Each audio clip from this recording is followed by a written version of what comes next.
111-এ দুই নেত্রী জেলে ছিল এবং সবাই মনে করছে দুই নেত্রী সম্পর্কে যে কথাবার্তা বলছে সবাই মনে করছে এত তাড়াতাড়ি আর দুই নেত্রী বাড়িতে বা দুই দলও আর কিছু করতে পারবে না।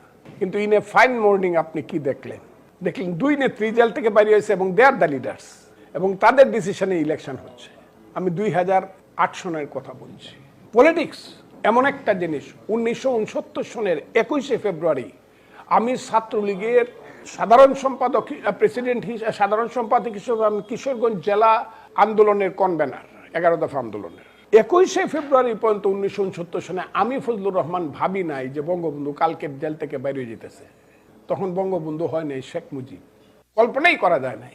কিন্তু দেখা গেল 22 তারিখে উনি পরদিন উনি জেল থেকে বাইরে হয়ে গেছে, 23 তারিখেই বঙ্গবন্ধু হয়ে গেছে। আমি আপনাকে একটা কথা বলি, এই দেশটা কিন্তু জোয়ার বাটার দেশ।